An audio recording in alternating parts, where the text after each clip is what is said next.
Est-ce que tu as toujours envie de faire mieux en dessin? Est-ce que tu vois des illustrateurs qui sont vraiment super doués et tu as envie d'atteindre le même niveau? Peu importe le niveau que tu as envie d'atteindre, je vais te donner toutes mes astuces dans cette vidéo. Alors, bienvenue sur cette chaîne qui est dédiée aux illustrateurs et illustratrices. Ici, on parle de tous les aspects de ton activité d'illustrateur, de l'administratif jusqu'au projet client en passant par la communication, la facturation. Bref, bienvenue, ça va t'intéresser. Si tu as envie de progresser et d'atteindre un niveau incroyable en dessin, j'ai une bonne et une mauvaise nouvelle pour toi. La bonne nouvelle, c'est que tout est possible. On ne naît pas avec un talent, on le développe. Donc, quel que soit le niveau que tu vas atteindre en dessin, c'est possible. Ça, c'était la bonne nouvelle. La mauvaise nouvelle, c'est qu'il n'y a aucune autre astuce magique que le fait de s'entraîner. Pour savoir dessiner, il faut dessiner. Alors, t'inquiète pas, je vais te donner d'autres techniques dans cette vidéo que juste ça, mais j'aimerais quand même un peu insister sur ce point parce que c'est super important et c'est ça qui fait toute la différence. Pour savoir dessiner, il faut dessiner. C'est nul comme astuce, c'est pas du tout ce qu'on a envie d'entendre et pourtant c'est vrai. Avant de te donner des astuces un peu plus précises, je t'invite à te réserver un créneau dans ton emploi du temps pour te mettre à dessiner un peu tous les jours ou tous les jours travailler du lundi au vendredi, ça suffit largement. Il faut que tu choisisses un créneau que tu es sûr de ne quasiment jamais louper, un moment dans la journée qui s'y prête bien. Donc si c'est juste un hobby pour toi et que tu as juste envie de savoir un peu mieux dessiner, tu peux te mettre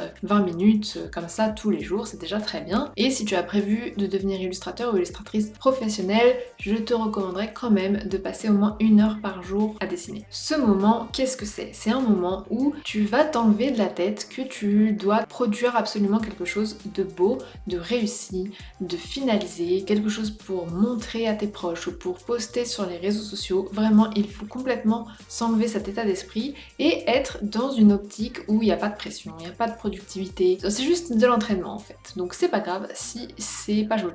Et si tu fais ça vraiment tous les jours, tu vas voir une sacrée progression, même sur quelques jours, quelques semaines, tu vas déjà voir la différence. Maintenant, c'est évident qu'il suffit pas de prendre une photo de par exemple des bâtiments et de reproduire cette photo tous les jours pour apprendre comment fonctionne la perspective. Ça pourrait fonctionner, mais tu vas mettre des années et des années à comprendre comment ça marche. Le dessin, c'est comme dans n'importe quel domaine, ça va beaucoup plus vite quand on prend des cours. Qu'on prend des cours ou que quelqu'un nous montre comment faire. Donc maintenant, je vais te donner plusieurs possibilités pour prendre des cours. Des possibilités qui sont abordables, d'autres qui sont totalement gratuites, d'autres qui sont un peu plus chères, mais dans tous les cas, tu vas certainement trouver ce qui te correspond. Donc c'est parti. Avant ça, si cette vidéo t'est utile jusqu'à présent, n'hésite pas à mettre un j'aime sur cette vidéo, ça permet de soutenir totalement gratuitement la chaîne. Alors, la première possibilité, c'est bien sûr de prendre des cours particuliers ou des cours avec un vrai prof en tout cas. Que ce soit dans la vraie vie, que ce soit en ligne, ça c'est vraiment la meilleure solution puisque tu as quelqu'un à qui poser tes questions et surtout quelqu'un qui va regarder ton travail et te faire des corrections. Donc ça c'est vraiment royal. Malheureusement, c'est un budget tout simplement et comme ce que je te disais juste avant, l'important c'est vraiment d'être régulier. Donc en fait, si tu prends un cours par mois, ça risque de pas trop suffire quoi. C'est la meilleure des solutions, mais tout le monde n'a pas forcément le budget d'avoir un cours par semaine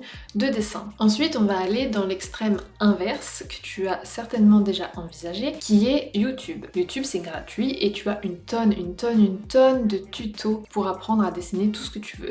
En termes de qualité, ça va être un peu limité puisque ça reste quand même gratuit, mais si tu as pas de budget, tu peux déjà vraiment progresser rien qu'avec ça. Après, tu vas avoir des plateformes de cours payants, comme par exemple Skillshare. Skillshare, c'est pareil, tu as une tonne de vidéos. En fait, tu payes un abonnement et après tu as accès en illimité à tout plein de vidéos de plein d'artistes différents. Donc moi, c'est ce que j'utilise. C'est le meilleur rapport qualité-prix que j'ai trouvé. C'est un investissement, mais c'est pas un énorme investissement et pour toute la quantité de vidéos à disposition sur le site, je trouve que c'est vraiment pas mal. Avec cette solution, tu vas un peu piocher dans ce qui t'intéresse. Si tu as envie d'apprendre à faire de l'aquarelle, et tu vas trouver des choses sur l'aquarelle. Si tu fais du crayon et que tu as envie de t'améliorer sur l'anatomie, tu vas trouver des cours sur l'anatomie. Tu vas avoir des cours sur Procreate, sur Photoshop, enfin vraiment tu as tout ce que tu veux veux sur Skillshare. Donc si ça t'intéresse, je te mets le lien en description. Et maintenant, on va parler d'une deuxième plateforme que tu connais certainement aussi et qui est Domestika. Alors sur Domestika, le fonctionnement c'est pas tout à fait le même. En fait, tu vas acheter des cours à l'unité et une fois que tu les as achetés, tu y as accès à vie. Alors que sur Skillshare, en fait, tu as accès à tout tant que tu es abonné. Donc Domestika, moi je trouve que c'est un peu moins adapté à une pratique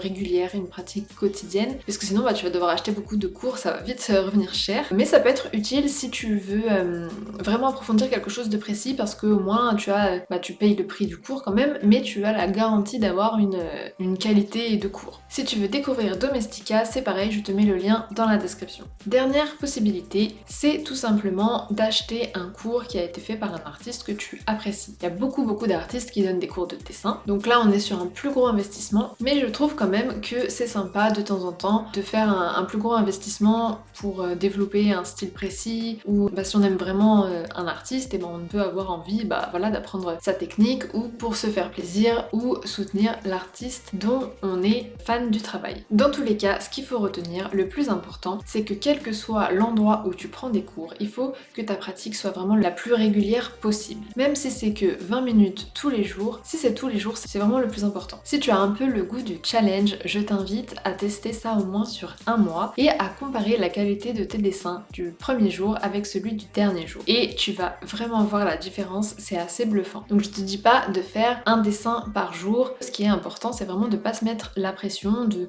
faire des petits croquis, chaque croquis peut prendre 1 minute, hein. Vraiment, l'idée c'est pas de faire des dessins finalisés, c'est de simplement prendre l'habitude de dessiner un peu sans pression et sans objectif. Si tu as envie de faire de l'illustration ton métier, cette technique va vraiment t'être super utile pour progresser. Si tu veux devenir illustrateur professionnel, je t'invite aussi à rejoindre ma newsletter que je te mets dans la description pour avoir des tas de conseils sur ton activité au niveau administratif, au niveau de comment se passe un projet, de comment faire ta communication, de comment progresser en dessin aussi. On parle vraiment de plein de choses et c'est vraiment dédié aux illustrateurs et aux illustratrices professionnelles. Sinon, n'hésite pas à regarder la vidéo qui s'affiche ou à aller voir ma chaîne, j'ai plein d'autres vidéos qui pourront t'intéresser et moi je te dis à jeudi prochain.